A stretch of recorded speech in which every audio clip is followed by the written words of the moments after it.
이 요한복음 15장 말씀은 이제 예수님께서 최후의 만찬을 하시고 십자가의 길을 가시기 전에 이제 중요한 유언과 같은 여러 말씀들을 합니다. 이제 14장, 16장에는 성령님에 대해서 내가 떠나가면 너희가 더 유익하다. 보혜사 성령님이 너희와 영원토록 함께 계시고 너희를 모든 진리 가운데 인도하신다. 이렇게 말씀해 주시고 오늘은 이제 그 유명한 포도나무 비유입니다. 이 요한복음에는 참이라는 단어가 참 많이 나오는데요. 나는 참빛이다. 예수님이 그렇게 말씀하고 계십니다. 그러니까 세상에 빛이라고 하는 것들이 많이 있는데 진짜 빛은 나다. 이렇게 말씀하고 계십니다. 예수님이 길이요, 진리요, 생명이다. 참 진짜잖아요. 진리라는 뜻도 그래서 오늘은 참 포도나무다. 그러니까 가짜 포도나무가 있다는 것이죠. 가짜 생명. 이 포도나무는 이제 생명과 축복과 은혜를 상징하는 이스라엘의 과일인데 거짓된, 잘못된 포도나무들이 있다는 것이죠. 그러니까 예수님은 그냥 포도나무라고 하지 않고 나는 참 포도나무다. 그 당시에 이제 헤롯 성전의 입구에 보면 금으로 돼 있는 멋있는 포도나무가 있었습니다. 열매가 있었습니다. 그런데 그게 진정한 생명을 주는 것이 아니고 예수님, 성육신하신 예수님께서 진정한 생명의 근원이다. 그러니까 나는 참 포도나무이기 때문에 너희는 내 안에 붙어 있어라. 가지는 줄기에 붙어 있어라. 이렇게 말씀하고 계십니다. 그래서 참 포도나무 대신 예수님이 포도나무시고 하나님 아버지는 농부시라는 거죠. 하나님의 주권 가운데 오늘 본문에 보면 가지치기도 하고 그렇게 된다는 것이죠. 그러니까 하나님의 참된 삼위일체의 그 생명 안에 우리가 거하고 있을 때 또 하나님 성부 하나님의 그 주권 가운데 가지치기의 역사도 우리 삶 가운데 있다라는 것입니다. 이 포도나무는 이스라엘을 상징하는 국가적으로 상징할 때는 무화과나무인데 이스라엘의 어떤 개별적으로 상징할 때는 이 포도나무 비유가 많이 쓰였습니다. 그래서 시편 80편에도 본문에 띄우지는 않았지만 애굽에서 이렇게 포도나무를 이렇게 뽑아다가 이렇게 심었다라고 그런 표현도 나옵니다. 그리고 이사야서에는 이제 5장에 그런 말씀 나오잖아요. 내가 포도원을 막 가꾸고 포도원을 노래했는데 너희가 들포도를 맺힘은 어찌미뇨 이렇게 그런 경고의 말씀도 이렇게 있습니다. 그래서 이스라엘을 상징하는 나무 중에 하나가 이제 포도나무라는 것입니다. 그런데 이런 이스라엘은 실패했지만 예수님은 그 실패한 자리에 나는 참 포도나무다. 너희가 율법을 지키느라고 실패했는데 나를 믿어라. 참 포도나무 된 나에게 붙어 있으면 너희가 참된 생명을 공급받는다. 이렇게 말씀하고 계십니다. 그래서 광야에서의 어떤 그런 또 이제 출애굽한 포도나무 그리고 그 성전의 입구에 있는 포도나무는 이렇게 예표적인 그런 포도나무였다면 예수님은 참된 포도나무라는 것입니다. 그래서 우리가 이 정체성을 이제 1절, 2절에서 볼 수 있는데 그죠? 예수님이 참 포도나무 되시고 우리는 가지라는 그 정체성이 있고 또 성부 하나님이 그 주권가인데 우리를 농사 지으신다는 것이죠. 우리는 식물이고 하나님은 농사를 지으신다는 것입니다. 그런데 여기 보면은 2절에 두 가지 재밌는 단어가 나옵니다. 열매를 맺지 아니하는 가지는 제거해 버리시고 그죠? 그다음에 열매를 맺게 하려 하는 그것은 깨끗하게 한다. 제거한다는 건 뭐예요? 이게 그 헬라어 원어로는 이렇게 비슷한 단어입니다. 그러니까 이 요한복음이 약간 시적으로 이렇게 쓰였습니다. 이제 제거해 버린다는 것은 아이레이입니다. 그 발음이 그리고 깨끗하게 한다는 것은 카타이레이입니다. 그러니까 발음을 이렇게 우리나라 시조 이렇게 읊듯이 음률이 있고 그렇게 했는데 그 제거해 버린다는 것은 생명에서 완전 끝나버린 거잖아요. 완전히 끝나버린 겁니다. 근데 깨끗이 한다는 것도 약간 비슷한데 이 깨끗이 한다는 것은 원어적으로 가지치기를 한다는 것입니다. 그러니까 가지치기도 잘라내는 거고 제거해 버리는 건 완전히 끝내버리는 거잖아요. 근데 가지치기를 당하는 우리 입장에서는 어떻습니까? 그냥 아프잖아요. 그죠? 깨끗이 한다는 게 뭐 그죠? 거기에 막 이렇게 분무기로 물을 뿌려가지고 물티슈로 깨끗이 닦아준다 이런 의미가 아니고 가지치기를 통해서 온전한 열매를 맺을 수 있도록 이 가지치기를 모든 이게 과실수는 가지치기를 안 해주면 어떻게 되니까 열매가 작잖아요. 그죠? 열매를 잘 맺는 가지를 살려놓고 열매를 못 맺는 그 가지는 이제 죽여버리는 게 이제 그런 가지치기잖아요. 오늘 우리 성전부지 가가지고 뭐 그 로타리도 치고 또 이제 나무에 대해서 블루베리를 어떻게 심을까 또 막 주변 블루베리 농장 가서도 듣고 또 이장님한테도 듣고 하니까 한 10년 정도 되면 블루베리 나무가 그쪽에서 열매를 제대로 못 맺는데요. 그래서 블루베리는 원줄기라고 할지라도 그것을 막 커팅해버리면 다른 줄기에서 또 막 이렇게 뻗어가면서 옆으로 이렇게 뻗어서 이렇게 올라온다고 하더라고요. 열매를 맺지 못하면 제거해버린다. 되게 무슨 말이죠. 그러면서 오늘 이 본문에 나오잖아요. 바깥에 사람들이 가져다가 이미 떨어져 있기 때문에 생명에서 공급에서 떨어져 있기 때문에 그 불태워서 태워버린다는 것이죠. 이렇게 지옥을 연상케 하는 어찌됐든 불태워버린다. 이거는 되게 다 끔찍한 겁니다. 성경에서 불태워버린다. 이제 흰놈의 아들 골짜기도 막 불태워버리는 게헨나가 그 헬라어 게헨나가 흰놈의 아들 골짜기를 헬라어로 얘기하면 게헨나잖아요. 개흰놈 이렇게 해가지고 개흰나 이렇게 된 거잖아요. 그렇죠. 일단 불타버린다. 그래서 그 교회 다니신 분들 가운데 이제 화장을 되게 싫어하시는 분도 있습니다. 불타는 걸 너무 싫어하기 때문에 어찌됐든 이제 성경의 원리가 불탄다는 것은 다 지옥을 연상케 하는 단어이기 때문에 그렇습니다. 그래서 열매를 맺지 않는 나무가 되면 어떻게 됩니까? 하나님이 제거해 버린다. 제거해서 나무가 이제 생명을 잃었기 때문에 나중에 불살라 버린다는 것이죠. 근데 그 열매 맺는 가지는 우리가 어찌됐든 붙어 있어서 예수님 안에 구원이 있고 참된 생명이 있기 때문에 우리는 어찌됐든 예수님 안에 붙어 있어야 되겠죠. 붙어 있으면 어떻게 됩니까? 우리를 열매 맺게 하기 위해서 때로는 깨끗게 한다는 게 뭐예요? 가지치기를 당한다는 거죠. 그래서 내 의지와 상관없이 그죠? 이렇게 다 우리 삶에 우리가 선호하는 것들을 잘라버리고 그죠? 좋아하는 것들을 못하게 하나님 탁 잘라버리신다는 것이니 그래서 뭔가 열매 맺는 거에 집중할 수 있도록 우리의 시간과 관심과 우리의 인격과 이런 것들 성품을 열매 맺는 것에 집중할 수 있도록 열매를 못 맺게 하는 우리 그지 같은 성격 이런 거 다 잘라버린다는 겁니다. 그런 거 하나님이 다 잘라버리신다는 겁니다. 이렇게 열매 맺는 성격으로만 탁 다듬어서 딱 봐도 막 열매 맺게 탐스럽게 해주신다는 것입니다. 근데 이제 우리의 입장에서 기분이 나쁜 거죠. 내가 좋아하는 거 이거 아껴놓고 싶은 건데 하나님은 그냥 싹둑싹둑 가지치기 할 때 어떻게 돼요? 막 아끼지 않잖아요. 막 전제할 때 막 그냥 싹둑싹둑 막 너무 아깝다. 그런데 하나님은 가지를 쳐보신다. 그게 우리를 깨끗게 하신다. 그러니까 우리 삶의 고난과 때로는 상실과 그죠? 좌절. 그죠? 사람은 대부분의 사람은 그렇더라고요. 저를 보니까 그렇더라고요.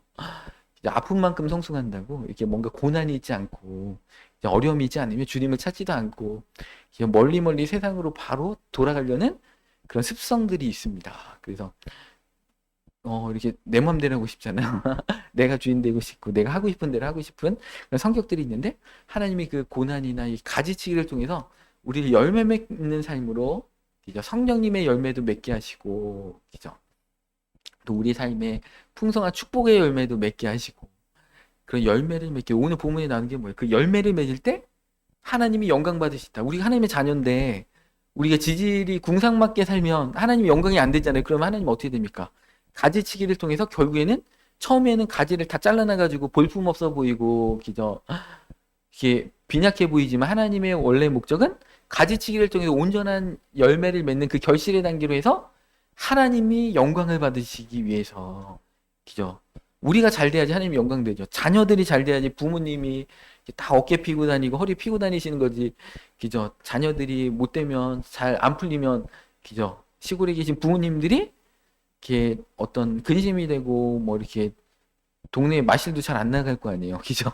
뭔가 자식 자랑하는 맛에 이렇게 사시는데 그죠? 그러니까 부모님의 기쁨을 위해서도 자식들이 출세를 해야 되겠죠. 잘 되고.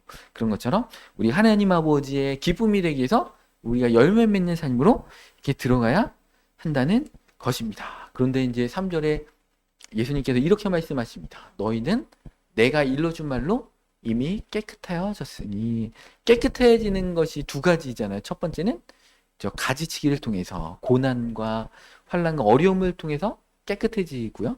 두 번째는 말씀, 하나님의 말씀을 들을 때 우리가 깨끗해진다는 것입니다. 그러니까 말씀을 자꾸 들어야 됩니다. 말씀이 샤워기와 같아서 기저 우리를 깨끗하게 해주는 그 역할들을 이렇게 하는 것입니다. 그래서 비가 샥 내리면 이파리하고 가지에 있는 그 먼지들이 쫙 제거되는 것처럼 하나님의 말씀이 우리를 깨끗하게 해주신다는 것입니다. 그래서 말씀을 통해서 이미 깨끗하여졌다. 이것은 구원받았다. 예수님 말씀을 통해서 이미 구원받아서 포도나무에 딱 붙어 있는 너희다. 그죠? 그러니까 너희는 이미 말씀을 통해서 깨끗하여졌고 가지치기를 통해서 깨끗하여졌으니까 그죠? 하나님 안에 거하라. 이렇게 말씀하고 계십니다. 그래서 이 4절에 거한다는 말씀은 그죠?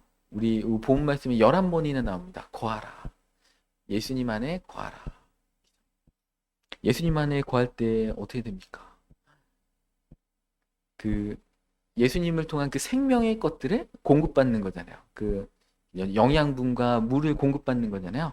참포도나무 대신 예수님의 생명을 공급받는 것입니다. 거한다는 것은 이렇게 물리적으로만 가까이 있는 게 아니고 참된 삶으로 동행하는 거잖아요. 에녹이 300년 동안 하나님과 동행했더니 죽음을 보지 못하고 하늘로 그냥 올라갔다는 거 아니에요. 동행한다는 것은 우리 삶의 죽음의 것들을 다 끊어버리는 것입니다. 죽음의 것들, 열매 맺지 못하는 것들을 다 가지치게 버리고 끊어버리는 것입니다. 그래서 예수님 안에 거하면 참된 부활 생명과 참된 빛으로 우리가 거할 수 있다. 그러면서 거하라. 삼위일체 하나님 안에 거하라. 이 요한복음 14장, 15장, 16장 이런 데 보면 삼위일체의 교리가 나오잖아요. 삼위일체 아버지 하나가 하나인 것처럼 저들도 예수님의 제자들도 하나가 되게 하사. 제가 나중에 이제 책을 하나 쓸 것입니다. 이 삼위일체 되게 유명한데 제가 쓸 그 책의 제목은 사위일체. 우리도 사람도 삼위일체 하나님 안에 온전히 거할 수 있다. 사위일체라는 그 사위일체가 맞거든요. 왜냐하면 그 아버지 내가 하나인 것처럼 너희도 우리 안에 거하라. 그러니까 삼위일체 하나님의 그 영광과 생명 안에 우리가 들어간다는 것 대단한 것이잖아요. 그렇게 거하라. 너희가 내 말로 깨끗해졌으니까 예수님을 믿는 그 복음을 통해서 깨끗해졌으니까 내 안에 거하라. 예수님도 우리 안에 거해 주시고 같이 서로 상호적으로 그냥 일방적으로 거하는 게 아니고 서로 거하는 그 상호적인 어떤 유기적인 관계로 거하라. 생명의 관계로 거하라. 이렇게 말씀해주고 계십니다. 그래서 관계적으로 기죠.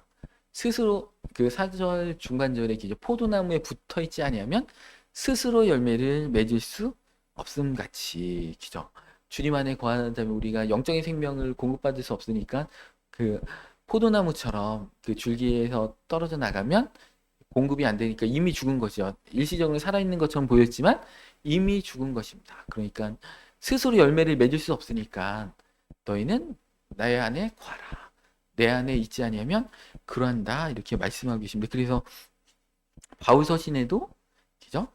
그리스도 예수 안에서 이런 말이 엄청 많이 나옵니다.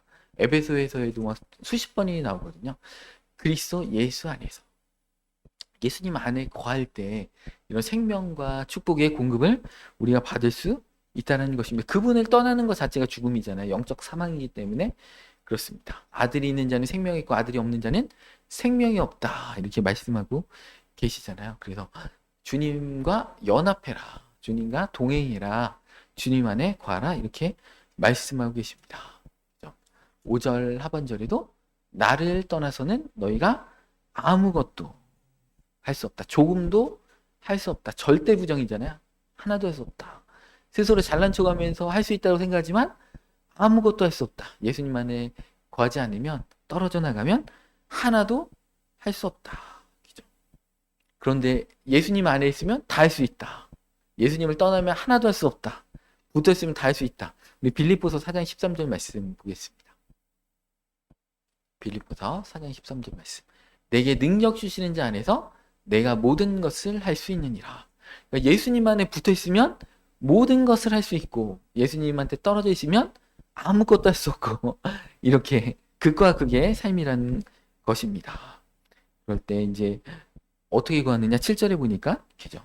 너희가 내 안에 거하고 우리가 예수님 안으로 들어가고 또 두 번째는 예수님의 말씀이 우리 안에 거하고 그러니까 예수님 말씀을 한 귀로 듣고 한 귀로 흘러보내는 게 아니고 주일날 들었던 말씀, 철야 예배 때 들었던 말씀을 우리 묵상해야 되겠죠. 그 말 안에 우리가 거해야 되겠죠. 그 말씀이 우리 가운데 능력이고 힘이고 실질적인 효력이기 때문에 그죠? 말씀은 살았고 운동력이 있어서 좌우의 날선 어떤 검보다도 예리해서 홍과 영과 저희가 골수를 찔러 쪼갠다고 했잖아요. 내 입에서 나온 말이 비가 땅을 적시고 열매를 맺고 하늘로 돌아가는 것처럼 하나님의 입에서 나온 말씀도 내가 보낸 일에 형통하고 그 일들을 다 이룬다고 했잖아요. 그러니까 하나님의 말씀을 우리가 듣고 깨달아진다는 것은 그 말씀 우리 삶 가운데, 우리 육체 가운데, 우리 환경 가운데 실질적으로 역사를 한다는 것입니다. 그러니까 하나님의 말씀이 우리 안에 거하고 있어야 된다. 그 말씀이 거하고 있으면 어떻게 됩니까? 부정적인 마귀의 생각이 딱 들어오면 그러면 그렇지 내가 잘 되는 거 참 괜히 기대했네. 그런 마귀가 주는 생각이 딱 들으면 어떻게 되니까? 하나님의 말씀이 우리 가운데 거하고 있어요. 믿는 자에게는 능치 못하심이 없는 이라는 그 말씀이 딱 거하고 있으면 어떻게 됩니까? 그런 그 주님 안에 거한다는 게 그거거든요. 말씀이 우리 가운데 있는 겁니다. 그래서 이 부정적인 마귀의 생각이 우리 가운데 딱 심겨질 때 또아리를 뜨고 새둥지를 트지 못하도록 우리가 긍정적인 그 믿음의 말 할 수 있다라는 그 말씀이 우리 가운데 거하면서 그 부정적인 마귀의 생각들을 다 떨쳐버릴 수가 있는 것이죠. 우리를 규정지으면 안 된다는 거예요. 우리 한계를 우리 스스로 한계를 두면 안 된다는 것이죠. 오늘 본문에 뭐라고 했어요? 7절에 너희가 내 안에 거하고 내 말이 너희 안에 거하면 무엇이든지 원하는 대로 구하라 그리하면 이루리라. 100% 응답된다는 거예요. 왜 그럴까요? 말씀이 우리 가운데 있기 때문에 우리의 기도가 그 어떤 정욕으로 쓰려는 기도를 안 하겠죠.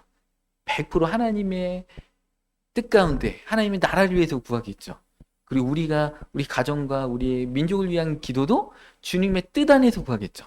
그러니까 우리가 하나님 안에 거하고 하나님의 말씀이 우리 가운데 있을 때는 우리의 기도의 레벨이 달라지기 때문에 100% 응답받을 수밖에 없다는 것이죠. 하나님의 말씀 안에서 우리가 기도하기 때문에 그렇다는 것입니다. 그러니까 하나님 안에 거할 때 생명도 공급받고 기도 응답도 100% 받는다.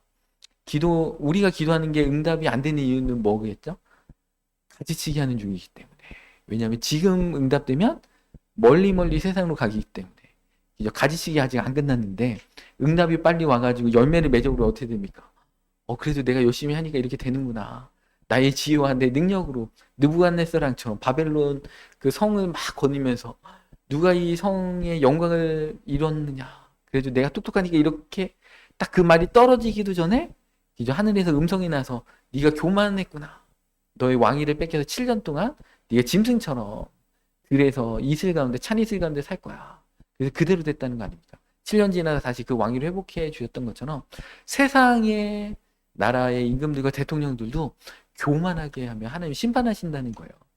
근데 우리가 하나님의 뜻 가운데 하나님의 말씀 가운데 거하면서 기도하면 100% 응답인데 아직 가지치기가 덜 되고 아직 깨끗해지지 않은 상태에서 기도하면 하나님의 그때 기도 응답이 50%만 되거나 30%만 되거나 그렇게 하겠죠. 그러니까 우리 삶 가운데 우리 기도 응답이 없어도 그것도 기도 응답인 것입니다. 왜냐하면 하나님의 때 하나님의 방법으로 이렇게 한다는 것입니다. 제가 우리 교회에 그 이제 성전 건축의 이제 일들이 약간 더디되는 게 있는데 그 왜 그럴까 그런 생각들을 해봤는데 그 중에 하나가 뭐냐면 이 성전 건축이 너무 술술 풀렸으면 다 자기의 영광을 취할 사람들이 우리 교회 밖에 너무 많은 거예요. 내가 기도해줘가지고, 그죠?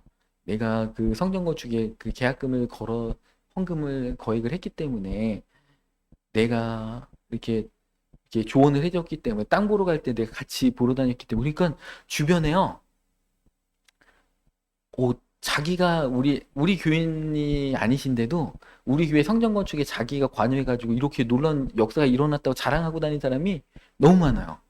근데 지금은 어떻게 됐냐면 성전 건축이 약간 더디되다 보니까 그래도 목사님 부부가 기도해서 결정하신 거죠 하면서 모든 책임을 다 저희한테 다 돌려버려요. 예전에는 다 자기가 막 땅도 막 봐줬고 막 땅값도 잘 흥정하게 해줬고 하여튼가 뭔가 숟가락 하나 얹은 사람들이 거기에 다 자기 잘난 척을 하는 주님께 영광 돌리는 게 아니고 어떻게 다 자기 잘난 척 할까 제가 깜짝 놀랐어요. 거기 뭔가 숟가락 하나 얹은 사람들이 다 자기 영광으로 다 돌리는데 지금은 이제 약간 스케줄대로 안 가고 있으니까 모든 책임을 저희 부부한테 다 돌리거든요. 그러면 하나님이 나중에 이거 딱 되게 한 다음에 저분들의 입을 다 막으시고 하나님이 혼자 영광 받으시죠 이렇게 하시는구나 이런 생각이 들더라고요. 그러니까 우리는 저를 포함해서 많은 성도님들을 바라볼 때 우리 다 교회 밖의 분들 얘기입니다. 야, 정말 뭔가 이렇게 잘난 척할 만한 근거만 생기면 다 내가 했다라고 하는 분들이 우리 교회 주변에 쫙 깔렸습니다. 우리 교회 성전 건축이 술술 풀렸으면 막 다 내가 했다고. 이 말씀과 삶의 교회 내가 기도해서 됐다고. 내가 이렇게 조언해 줘서 이렇게 됐다라고 할 분이 진짜 한 예? 이렇게 연필 한 타슨이 됩니다. 그런 분들이 쫙 깔렸습니다. 그래서 하나님이 그 입을 다 막으시려고 그들 입 스스로 내가 그렇게 얘기했지만 목사님 부부가 최종적으로 기도해서 결정하신 거죠. 이렇게 하면서 책임을 우리한테 딱 떠끼는 그런 일이 있습니다. 하나님의 일하시면 놀랍다. 그러니까 우리 삶에 내 삶이 안 풀리고 뭔가 안 된다 그러면 다 이유가 있는 거예요. 하나님의 시간표 가운데 하나님이 하실 일이 있다. 이렇게 보시면 됩니다. 그래서 우리가 주님 안에 온전히 거할 때 하나님께서 우리 삶의 기도를 100% 응답해 주신다.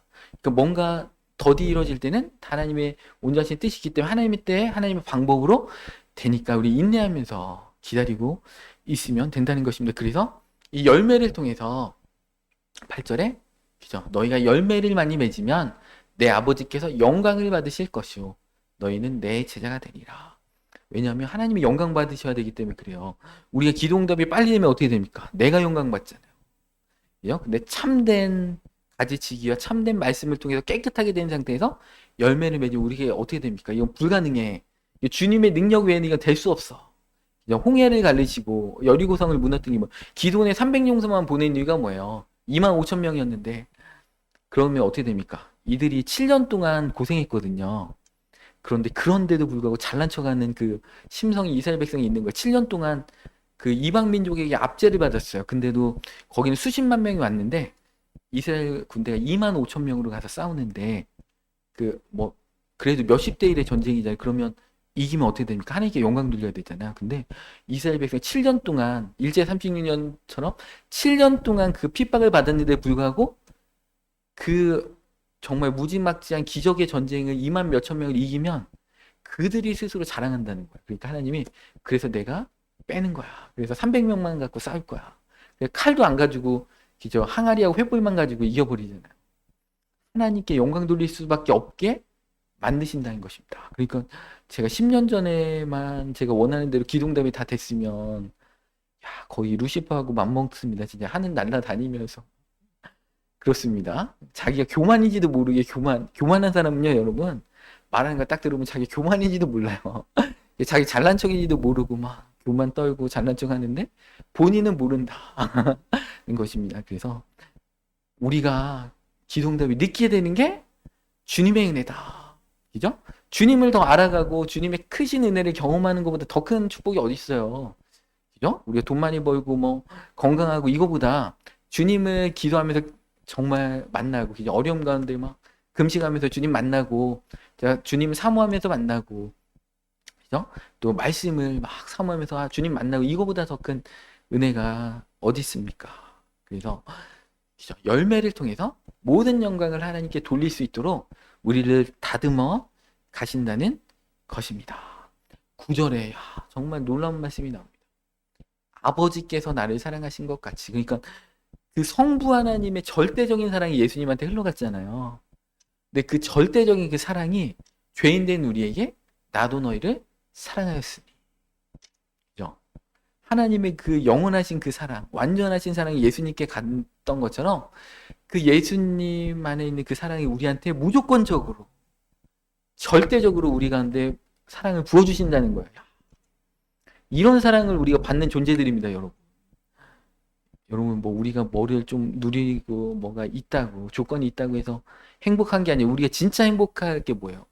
예수님의 사랑을 우리는 이렇게 받고 있는 자다. 그죠? 이거라면 다 된 거잖아요. 이거보다 더 뭐가 필요합니까? 예수님이 우리를 눈동자 같이 정말 손에 넣어도 그 눈에 넣어도 정말 아깝지 않은 아프지 않는 자식같이 우리를 이렇게 사랑하신다. 그러니까 너희도 내 사랑 안에 너희도 거해라. 이 사랑 안에 너희도 거해라. 이렇게 말씀해 주고 계십니다. 놀라운 사랑을 우리가 받았다. 그죠? 사랑 의심하면 안 되겠죠. 독생자를 내어주시기까지. 예수님이 우리를 위해 죽기까지. 우리를 사랑하셨다. 우리를 위해서 죽으셨다. 그러니까 너희도 내 사랑 안에 거하라. 이렇게 말씀하고 계십니다. 그래서 참 이 놀라운 사랑을 우리는 받고 있는 존재라는 것입니다. 그러니까 그 사랑 안에 거하면서, 그럴 때 사랑 안에 거하면서 10절에 내가 아버지의 계명을 지켜 그의 사랑 안에 거하는 것 같이 너희도 내 계명을 지키면 내 사랑 안에 거하리라. 그 사랑을 받은 자의 감격으로 그 계명을 지킬 수밖에 없다라는 거죠. 사랑하는 자인데 그분을 존중하고 그분을 사랑하면 그분의 말을 지키겠죠. 그분이 싫어하는 행동을 안 하겠죠. 그래서 사랑 안에 거하면서 10절에 내가 아버지의 계명을 지켜 그의 사랑 안에 거하는 것 같이, 사랑 안에 거한다는 것은 그분의 계명을 지키는 거예요. 하나님의 말씀을 지키는 겁니다. 항상 기뻐하라. 쉬지 말고 기도하라. 범사에 감사하라. 이는 그리스도 예수 안에서 너희를 향하신 하나님의 뜻이니라. 그러면 어떻게 됩니까? 우리 삶에 슬픔이 있어도 하나님이 내 삶 가운데 내가 하나님을 사랑하는데 하나님의 뜻이 뭐예요? 기뻐하라. 주님 안에서 기뻐하라. 다시 말하노니 기뻐하라. 그죠? 기뻐하는 게 하나님의 뜻이라는 겁니다. 그리고 우리 삶이 어려워도 내가 하나님의 사랑을 받은 자야. 내가 하나님을 믿어. 내 삶에 이것은 눈에 보이는 것은 진짜가 아니야. 이것은 거짓된 거야. 마귀가 우리를 속이는 거야. 나는 하나님의 사랑 안에서 기뻐할 거야. 그죠? 범사에 감사할 거야. 하나님이 내 삶을 100% 책임져 주시고 내 삶에 있는 것들은 저주가 아니고 하나님의 축복된 가지치기야. 내가 주님을 믿어. 난 범사에 감사할 거야. 쉬지 말고 기도할 거야. 주님께 내 마음의 손 아래둘 거야. 내 슬픔도 기죠. 기쁨도 주님. 내가 마음이 속상하네요. 범사에 하나님과 대화하고 이렇게 살아라. 이것이 내 뜻이다. 이 하나님의 뜻이라고 하면 주님을 사랑 안에 거하기 때문에 그 계명을 지켜서 주님 안에 거하라. 사랑하기 때문에 그 계명을 지키는 거예요. 그 말을 지키는 거죠. 진짜 사랑하지 않고 그 사람을 존중하지 않으면 헌신짝처럼 내팽개치겠죠. 무시하겠죠. 그 말에 대해서. 말의 무게감을 전혀 느끼지 않겠죠. 그런데 우리가 주님을 사랑하기 때문에 주님 원하시는 것들, 그죠? 그런 것들.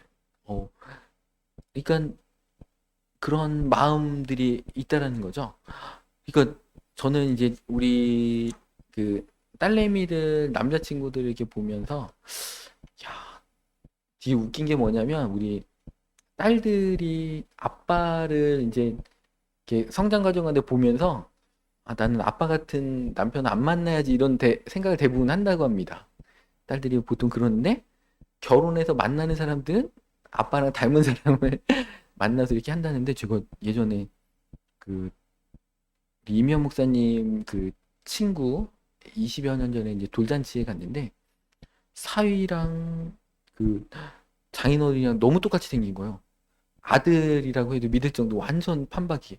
근데 그 이면 목사님 친구가 아버지가 그렇게 이제 어머니를 어렸을 때부터 속상하게 하고 막 그래가지고 아빠 같은 남편 절대 안 만난다고 했는데 생긴 게 완전 똑같아요. 그래가지고 아들이라도 믿겠다 이런 사람하고 같이 앉아 있더라고요.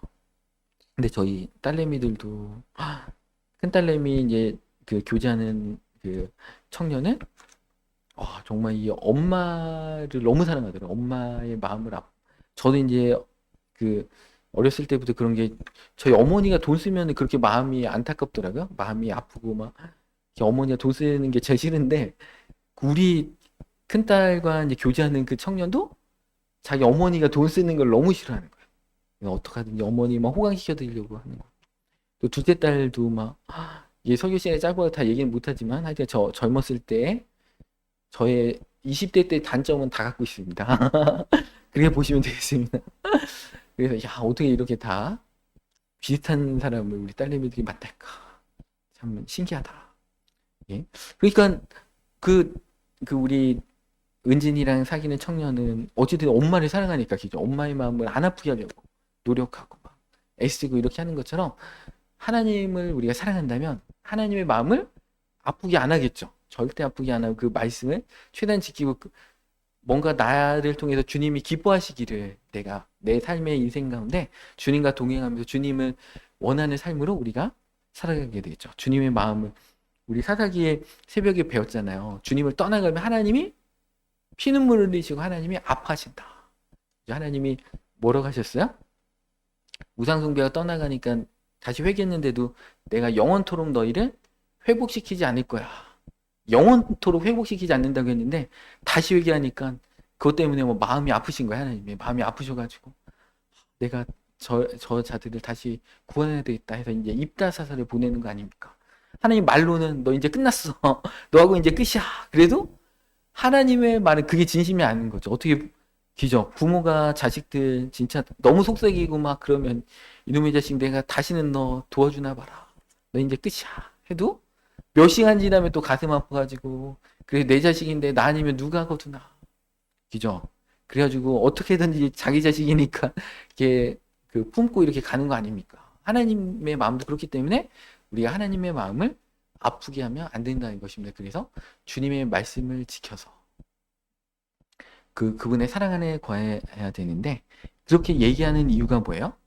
11절에 내가 이것을 너에게 이름은 그러니까 1절부터 10절까지 이렇게 다 얘기한 이유는 내 기쁨이 너희 안에 있어서 너희 기쁨을 충만하게 하려 함이라. 내 생명 그 포도나무 참 포도나무 된 나의 생명의 공급을 통해서 너희 삶 가운데 진짜 행복한 삶, 기쁨이 충만한 그죠? 기쁨이 그냥 조금 있는 게 아니고 막 흘러 넘치는 그 인생 가운데 살기를 예수님이 원하기 때문에 내 1절부터 10절까지 얘기한 거야.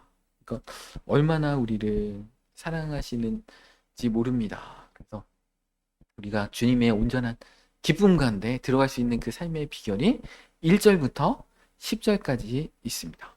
우리는 에덴 동산에서 생명나무를 먹어야 되는데 선악을 알게 하는 나무를 이렇게 먹었잖아요. 이스라엘은 포도나무가 돼서 열매를 맺어야 되는데 참포도나무 대신 예수님 오실 때까지 이스라엘 백성들은 계속 실패의 연속인데 하나님은 끝까지 포기하지 않고 그죠?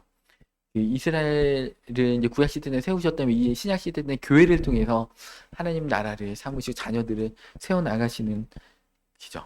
그래서 그 오순절 성령님의 강림을 통해서 우리 요한복음 15장 앞에 14장, 16장 이런 쪽이 성령장이거든요. 그러니까 예수님이 우리 가운데 포도나무 대신 그 생명으로 거하실 때 성령님을 통해서 우리 가운데 거하시는 거잖아요. 성령님을 통해서 우리 가운데 예수의 영, 양자의 영, 그리스도의 영이 우리 가운데 있어서 주합한 자는 한 영이다 해서 우리의 영과 예수님의 영이 하나로 붙어버렸습니다. 그래서 그분의 생명을 아버지로부터 오시는 그 생명을 우리가 영 안에서 성령님 안에서 공급받아서 그 배에서 생수의 강이 흘러난다. 그 예수님께서 믿는 자가 받을 그 성령을 말씀하신다고 했죠. 왜 배에서 생수의 강이 흘러나요? 예수의 부활 생명이 우리의 영 가운데 있기 때문에 그렇습니다. 이 배는 가장 깊은 곳이잖아요. 우리의 가장 깊은 곳이 영이잖아요. 그 영의 예수님의 그 부활 생명이 생명수로 우리 가운데 이렇게 넘쳐 흐른다는 것입니다. 그래서 이것이 넘쳐 흐를 때 어떻게 됩니까? 생명의 강이 그 배에서 생수의 약수물이 흘러나리라 이게 아니고 생수의 강이 흘러나리라. 그 생수의 강이 흘러나서 우리를 적시고 우리를 충만하게 하고 교회를 충만하게 하고 주변을 적시는 막 금강과 같은 한강과 같은 생수의 강이 흘러나리라. 그러려면 오늘 1절부터 10절까지 예수님 말씀하신 그 생명의 원리대로 우리가 붙어야 되겠죠. 우리가 접속을 어디에 하는가? 스마트폰에 접속하는가? 스마트폰에 유튜브가 나에게 생명을 주기 때문에 막 하루에 30분, 1시간씩 이렇게 생명을 공급받고 있는가? 예수님을 공급받고 있는가? 우리가 무엇을 공급받는가 아니죠. 여호와는 나의 목자시니 내게 부족함이 없으리로다가 아니고 TV는 나의 목자시니 내게 부족함이 없으리로다. 그가 나를 푸른 안락한 소파에 누이시며 쉴만한 곳으로 인도하는 도다 이게 아니고 하나님이 목자가 여호와는 뭐예요? 여호와는 언약을 언약하시고 언약을 성취하신다는 뜻이 여호와잖아요. 그 언약을 성취하시기 때문에 사망이 음침한 골짜기를 다닐지라도 해를 두려워하지 않는 것은 주께서 나와 함께 하시기 때문에 여호와 하나님을 우리가 접속해야 되겠죠. 그래서 끊임없는 어떤 뉴스나 정치 이데올로기나 물론 우리나라 국가나 뭐 그 안보, 경제 다 중요하지만 가장 중요한 건 우리가 하나님과 붙어 있는가, 하나님의 생명을 우리가 공급받고 있는가. 예수님 내 안에 거하라. 우리는 TV 안에 거하고 뭐 유튜브 안에 거하고 뭐 이런 예수님은 내 안에 거하라. 나도 너희 안에 거하랴. 내 말씀 안에 거하라. 내 말씀이 네 안에 있으면, 그죠? 말씀이 우리 안에 있습니까? 유튜브가 우리 안에, 말씀이 더 많이 있어야 되겠죠? 우리 안에, 그죠? 말씀 안에 있어라. 그죠? 그래서 농부 대신 하나님이 우리 삶 가운데 지금도 역사하고 계십니다. 그래서 가지치기를 통해서 우리 삶을 이끌어 가시고 참된 생명으로 열매 맺는 풍성한 삶으로 우리를 이끌어 가신다는 것입니다. 그래서 오늘 11절 결론, 기죠? 기쁨이 우리 가운데 충만하기를 하나님 원하신다. 그 놀라운 생명 가운데 다 들어가시기를 이 시간 축원합니다.